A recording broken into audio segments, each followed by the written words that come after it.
Hello, everybody. Thank you for waiting patiently there. Sylvan, I got the message. GoSquared will sign up for a free trial tomorrow. Cool. Yeah, I wanted to talk about SaaS Metrics. Just a little bit of background on me. I'm one of the founders and the CEO of a company called GoSquared, and we are an analytics company. We're specifically a customer analytics company, and so we help companies understand their customers better, bring all their data about all their customers all together in one place. I'm not here to pitch you all. I'm just saying that because hopefully I can be vaguely helpful talking about analytics today. Essentially, yeah, we have a bunch of customers, and we've been running the company for 10 years, by the way, since we were at school together as founders. So it's been a big ride. It's kind of been like running 5 startups throughout the history. And yeah, now we're here. We're in London, and we've got a few customers, and now I'm here talking about this. My talk breaks down into 3 key sections. All the time Sylvan said he's not talking about frameworks, I'm going to talk about a framework, just for fun. And then I was going to talk a bit more about putting that framework into practice with some of the metrics we track at GoSquared, and some of the things we've used to grow the business along the way.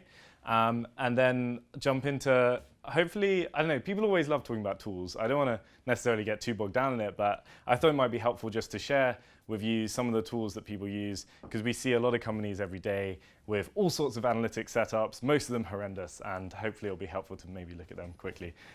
So yeah, in terms of frameworks, along the lines of what Sylvan was saying, you know, it's really, really complex when you start a business, especially as you progress. There's just so much going on. There's data everywhere, and there's metrics and numbers and so many things to be paying attention to, and everything's vying for your attention. And it's really helpful when you can cut through all the clutter. There's so many vanity metrics and nonsense out there that you just want to try and ignore. You need to focus. So we need to look at what metrics we do need to look at. We need to figure out which metrics we want to actually pay attention to. And one of the best ways of trying to cut through like what's nonsense and what's actually helpful is just asking yourself with every number you're looking at, like, what's the decision we're trying to make based on that metric? So if you do that and you look at all the numbers you're tracking at the moment, there's probably quite a few there that you're just looking at it because it makes you feel good, but is it actually helping you make any decisions? There's this very smart guy who came up with a framework called Pirate Metrics. And just actually as a show of hands, how many people have come across Pirate Metrics before? Quite a few of you? Okay, cool. So this guy, yeah, to clarify, none of these people are Dave McClure. Dave McClure is the main guy who started 500 startups. A prolific investor, hence 500 startups. But he essentially defined this framework called Pirate Metrics. And it's got nothing to do with pirates, unfortunately. It is called that because of these words, which are pronounced R. And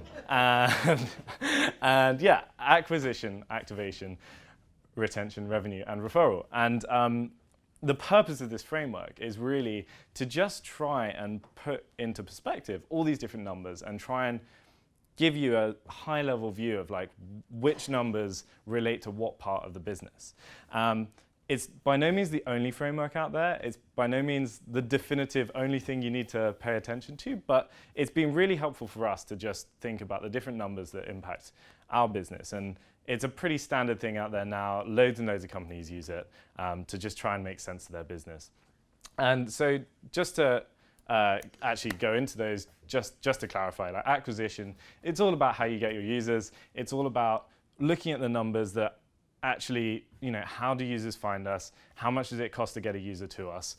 All of those kinds of numbers fit into that category. Activation, it's all about you get someone in the door, but do they actually convert? Do they start using the product?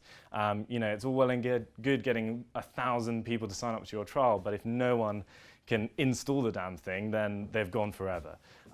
Then retention is about keeping them coming back. Do they love your product enough to return to it day in, day out?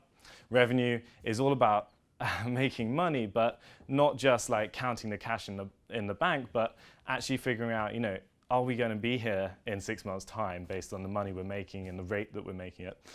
And then referral, do people love our products enough to tell their friends about it?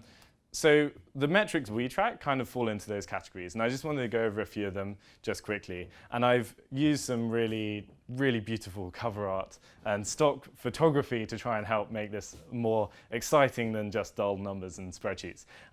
So the first, in terms of acquiring customers, one of the numbers we really try and look at quite a lot is customer acquisition cost. And this is something that people often find it's amazing how often people actually mess this up, but and often people don't really measure it very early on in their life cycle. They often sort of say, look, we're not actually spending any money on advertising, so our CAC is 0. And that gets said over and over and over again. And actually, like, you don't have to be doing paid marketing to have a cost of acquiring a customer. If you just look at like how, even if you're just 2 people, try and figure out how much you're paying each other and how much of your time is dedicated to spent on marketing activities, sales activities, and you've got a ballpark number there when you divide that by the number of users you have of what your cost of acquiring a customer is, and at least you've got a number to work with there, and you can measure that over time. And at least you can compare things from when you're 2 people to when you're 10 people, and help make decisions of whether or not you actually can spend more or less on acquiring customers. Similarly, lifetime value is also often notoriously badly calculated, and you have to look at so many different factors to figure out LTV, lifetime value, by the way, if I didn't say it. And things like churn, for instance, in a SaaS business can massively impact LTV, and the earlier on you are, the harder it is to predict. Trying to predict LTV based on someone being with you for 5 years, like anything could happen in 6 months' time. It's so important to focus and get that number right, and it's very hard to. The next is around activation, and again, a lot of people track activation with the easiest metric they can get their hands on, and it's often like just one event that happens after someone signs up. But what's important is to really truly understand whether a user's activated, and the point of activation is, have they done something that's important enough that they will come back next time? So for us, for instance, someone can sign up to our trial, but if they don't get their tracking code installed, the likelihood is they'll never come back and see the value. But often that's not even enough either. Like, ideally, they need to complete their whole integration checklist. And so you can be quite, if you experiment a lot, you can have a really good understanding of what are the things that someone needs to do to fully activate their account and make them highly likely to return. For instance, Twitter early on figured out, I don't know, Twitter seems to be doing okay. I don't know how doomed they are. But like Twitter in the early days figured out that someone signing up for a Twitter account, that's great, but like they're highly likely to never come back again if they don't do certain actions. And they spent ages and ages and ages trying to figure out what they need every Twitter user to do. And it turned out there was a magic number of around, I think, 15 to 20 followers that someone needed to follow to actually make them get the service. And so ever since then, Twitter's sign-up flow and onboarding was all around, okay, you've signed up, now follow 15 people. And that was hugely influential, because if they didn't get that right, at the scale of millions of users, they're just chucking them away. And it impacted the rest of the business massively. DAO and MAU. Those people are not called that they're just active users, yeah?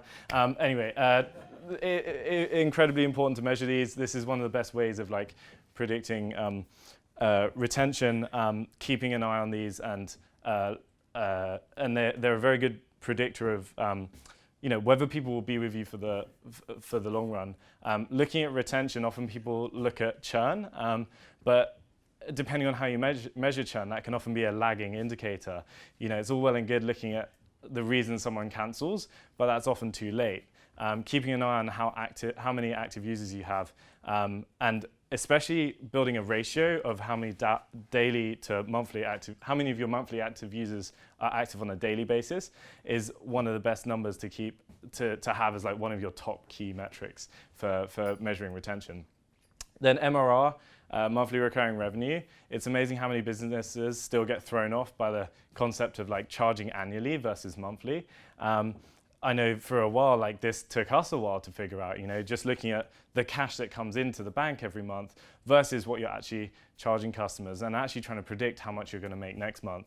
MRR is like basically one of the top key metrics we measure our business on, and looking at MRR per customer can be massively helpful in dealing with how much you should spend on acquiring that customer too. NPS, we all like kittens, and hopefully people like your business enough to recommend your business to their friends. NPS, Net Promoter Score, how many people have actually come across that here? Quite a few. Everyone, that's great. Everyone's taken an NPS survey, but again, that's been one of the most important metrics for us as a business to actually guide our thinking going forward. It's not just about seeing whether people are happy, but it's a massively important measure of whether people are going to come back, whether they're going to tell their friends, but how you fundamentally can improve your product. And it impacts the entire business. I just want to talk about a few tools. We see a lot, sorry.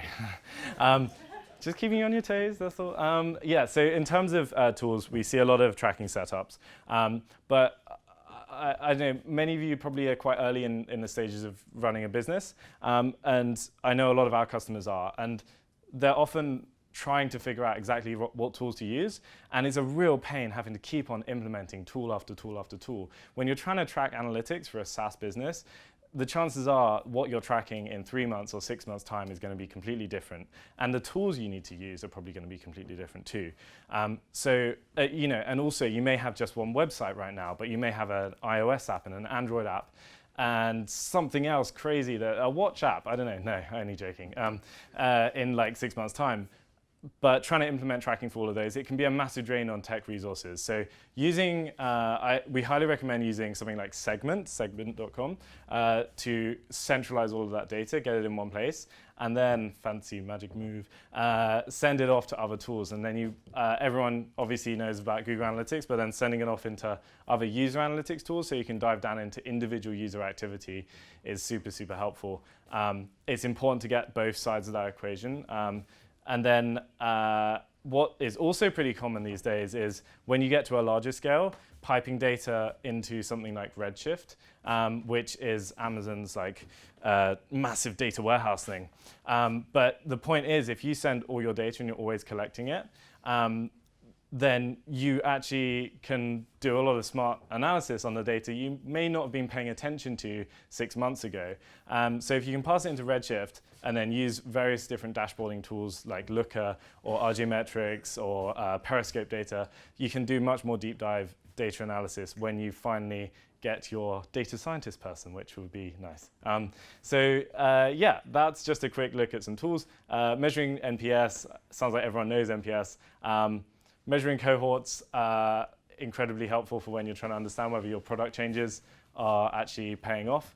And that's a cohort. And one more thing is Christoph Jantz, he's legend of SaaS. He has this great SaaS Metrics Google Drive sheet, which you can actually basically run your entire SaaS business off of. But it's got all of the sort of Pirate Metrics style numbers all in one place, and you can either manually put them in or you can try and pipe them in automatically. But it's a great way to get all of your business's metrics on one screen, on one Google Sheet, and everyone knows how to use Google Sheets. And this is super helpful. While we are an analytics company, we actually have a sheet which is the template from Christoph Jantz. We pump all of our data into there and we share it with our investors, we share it with the people that need to know it, and everyone can access it and see basically how the entire business is doing on one Google Sheet. It's super helpful, probably the most valuable thing, and it's free. Hopefully that's been helpful. Hopefully we now know something about a framework that can help us cut through all the clutter. Remember, good metrics are actionable and help us make decisions. And don't panic. You can just chop and change your tools, and some of the best ones are free. Everything's going to be all right. There you go. Thank you, guys. Cheers.